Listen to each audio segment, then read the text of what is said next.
नमस्कार दोस्तों, एक बार फिर से आज स्वागत है आपका।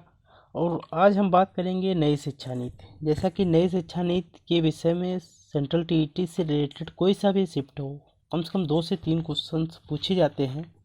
और उसी क्रम में आज हम बात करेंगे नई शिक्षा नीति के जो प्रमुख बिंदु है, कहाँ से क्वेश्चन पुटअप किए जाते हैं, उससे हम बात करेंगे। तो नई शिक्षा नीति जैसा कि ये बताया गया है कि पहले तो देख लेते हैं नई शिक्षा नीति का स्ट्रक्चर क्या था। इसके जो अध्यक्ष थे के कस्तूरी रंजन, ये इसरो के एक वैज्ञानिक थे और इसी क्रम में इनको यहाँ से अध्यक्ष बनाया गया है।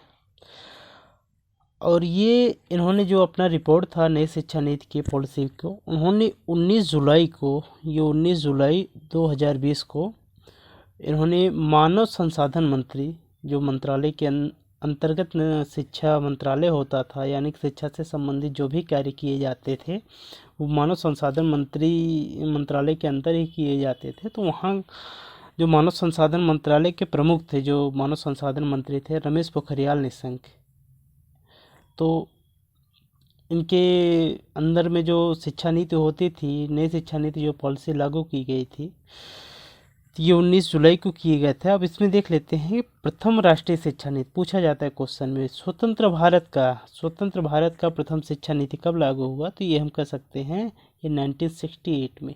ये 1968 में जो फर्स्ट टाइम लागू हुआ था, तब उस टाइम हमारे प्राइम मिनिस्टर थी इंदिरा गांधी जी।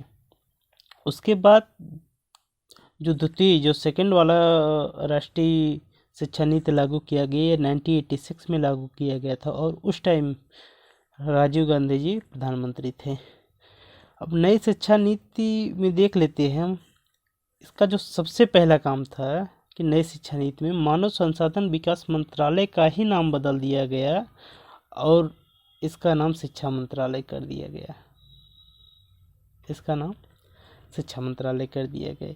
इसके जैसे पहले जो स्ट्रक्चर होता था, पहले का जो स्ट्रक्चर होता था वो 10+2, यानी कि 1986 की जो शिक्षा नीति थी वो 10+2 की पर आधारित थी। उसको बदल दिया गया और यहाँ पे 5+3+3+4 का फार्मूला लागू किया गया। ये इम्पोर्टेंट रहेगा आपके लिए, बहुत मोस्ट इम्पोर्टेंट रहेगा, इस चीज़ को नोट डाउन करिएगा। अब जैसे प्राइमरी के बाद जब 6th क्लास में जब जाएंगे तो वहाँ पे एक बहुत बड़ा पहल किया गया है न्यू एजुकेशन पॉलिसी में। वहाँ पे 6वीं क्लास से यहाँ से वोकेशनल कोर्स यानी व्यवसायिक शिक्षा कि आदमी बड़ा होके कहीं ना कहीं जो भी व्यवसाय करना चाहे तो व्यवसाय से रिलेटेड शिक्षा 6ठी क्लास से दी जाएगी। ये बहुत इम्पोर्टेंट रहेगा। ये वोकेशनल कोर्स की शुरुआत की गई थी 6वीं क्लास से। अब नए शिक्षा नीति में शिक्षा पर जो जीडीपी का 6% खर्च करने की बात कही गई थी, जो कि वर्तमान अभी 4.43% यानी 4.43% है। और उन्होंने क्या मतलब नई शिक्षा नीति में ये बताया गया है कि जो जीडीपी का 6% है ना, वो हम शिक्षा पे खर्च करेंगे। और इसमें देखिए एक जो एमफिल की एक डिग्री होती थी हायर लेवल की, उसको समाप्त कर दिया गया है उस चीज़ को। और न्यू एजुकेशन पॉलिसी में सबसे बड़ी चीज़ ये है कि उन्होंने बताया कि जब प्राइमरी में यानी कि शिक्षा का माध्यम की जो बात की गई है, तो उसमें ये बताया गया है कि जो वहाँ की जो लोकल लैंग्वेज होगी, जो मातृभाषा होगी, जो क्षेत्रीय भाषा होगी या जो स्थानीय भाषा होगी, उस पर हम बालकों को शिक्षा देंगे। जैसे क्या होगा कि लोगों को सीखने में आसानी रहेगी। जैसे कोई हिंदी भाषी आदमी को इंग्लिश पढ़ाया जाए तो प्राथमिक लेवल पे, तो वो उसके समझ से बाहर रहेगा कि चीज़ें उसके, क्योंकि वो इंग्लिश जानता ही नहीं ना, वो जानता है हिंदी को। तो उसमें हम ये कह सकते हैं कि ये बहुत बड़ी पहल न्यू एजुकेशन पॉलिसी के आधार पे की गई है कि बच्चे का जो भी वहाँ का जो लोकल लैंग्वेज है, जो मातृभाषा हो, उसके आधार पर शिक्षा दिया जाए। और आगे हम बात करते हैं और फिर देखेंगे कि एनईपी न्यू एजुकेशन पॉलिसी जो 2020 का है, उसके अनुसार शोध करने वाले छात्रों के लिए स्नातक की डिग्री की अवधि विकल्पों के साथ 4 वर्ष शुरू की गई है। यानी कहने का सेंस ये है, कोई भी आदमी, कोई भी अभ्यर्थी मतलब छात्र अगर उस चीज़ को बीच में ड्रॉप करना चाहे तो कर सकता है बेसिक।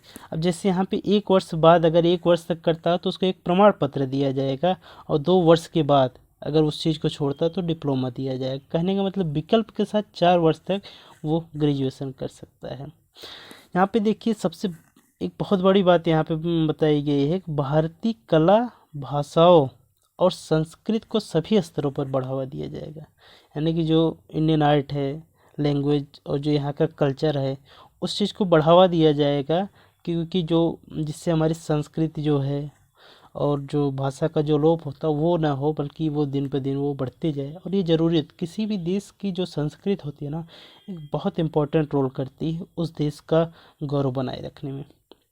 आगे हम बात करते हैं, जैसा कि हमने बताया शिक्षा का माध्यम 5वीं कक्षा तक मातृभाषा, स्थानीय भाषा या क्षेत्रीय भाषा का इस्तेमाल किया जाएगा। क्योंकि कोई बालक है अगर उसको हिंदी समझ में आती है, हिंदी वहाँ का मातृभाषा लोकल लैंग्वेज अगर हिंदी है, तो उसको हम संस्कृत में पढ़ाएंगे तो वो एडजस्टमेंट नहीं कर पाएगा। यानी कि वो फिर उस चीज़ से विमुख होने लगेगा, चीज़ें उसको समझ में नहीं आती। तो इसी वजह से बताया गया है कि शिक्षा का माध्यम जो है वो क्षेत्रीय भाषा में, जो उसको लोकल लैंग्वेज हो उसके आधार पर किया जाएगा। और इसी शिक्षा माध्यम के आधार पे, यानी कि नई शिक्षा नीति के आधार पर 2030 तक स्कूली शिक्षा में, ये इम्पोर्टेंट है, 2030 तक स्कूली शिक्षा में 100% GER। अब ये देखिए ग्रोस एनरोलमेंट रेशियो होता है, सकल जो नामांकन अनुपात होता है वो 100% 2030 तक स्कूली शिक्षा पे हो जाएगी। और साथ ही साथ माध्यमिक स्तर पर एजुकेशन फॉर ऑल, माध्यमिक स्तर, इस चीज़ को नोट डाउन करिए रहेगा, ये आपके लिए इम्पोर्टेंट रहेगा। एजुकेशन फॉर ऑल, ये माध्यमिक स्तर पे ये बताया गया है कि एजुकेशन फॉर ऑल यानी सबके लिए शिक्षा का लक्ष्य रखा गया है। कहाँ तक? 2030 तक। पहली चीज़ इसमें ये है कि इस 2030 तक स्कूली शिक्षा में 100% नामांकन की बात कही गई है, और माध्यमिक स्तर पर एजुकेशन फॉर ऑल की बात कही गई है। ये एक बहुत बड़ी पहल है नई शिक्षा नीति में। और आगे हम बात करते हैं इसी क्रम में, यहाँ पे उच्च शिक्षा में GER मतलब ग्रोस एनरोलमेंट रेशियो 2035 तक। देखिए माध्यमिक में क्या था कि 2030 तक का, और 100% का लक्ष्य रखा गया था। और इसमें 2035 तक उच्च शिक्षा में यानी कि 50% ये करने का लक्ष्य रखा गया है। ये इम्पोर्टेंट रहेगा दोनों आपको। एक तो ये माध्यमिक का देखना रहेगा, माध्यमिक में कितना है और कब तक, यानी कि 2030 तक 100% जो GER रेशियो पे रहेगा, और उच्च शिक्षा में जो कि हमने बताया 2035 तक ये 50% करने का लक्ष्य रखा गया है।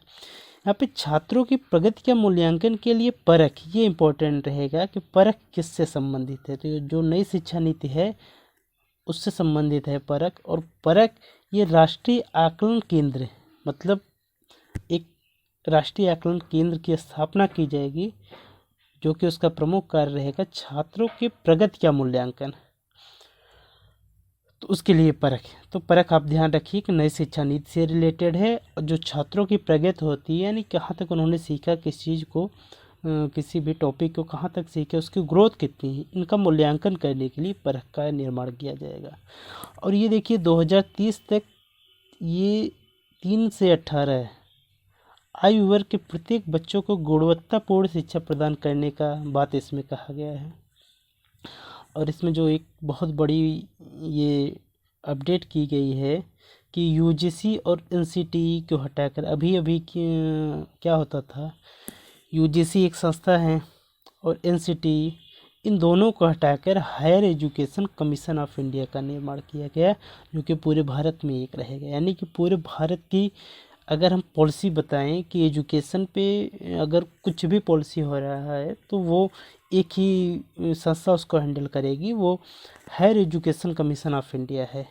यानी कि नई शिक्षा नीति यानी पूरे देश में एक ही शिक्षा नीति लागू करने की बात कही गई है इससे। जो अब ये देखिए नई शिक्षा नीति लागू करने वाला प्रथम राज्य जो कर्नाटक था, और दूसरे पे मध्य प्रदेश है।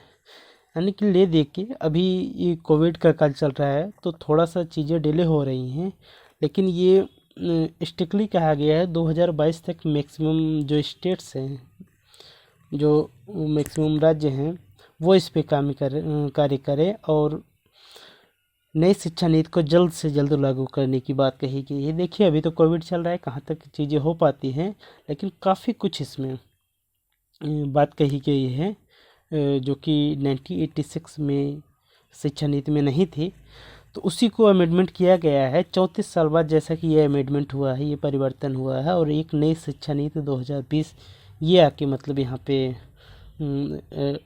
लाया गया है।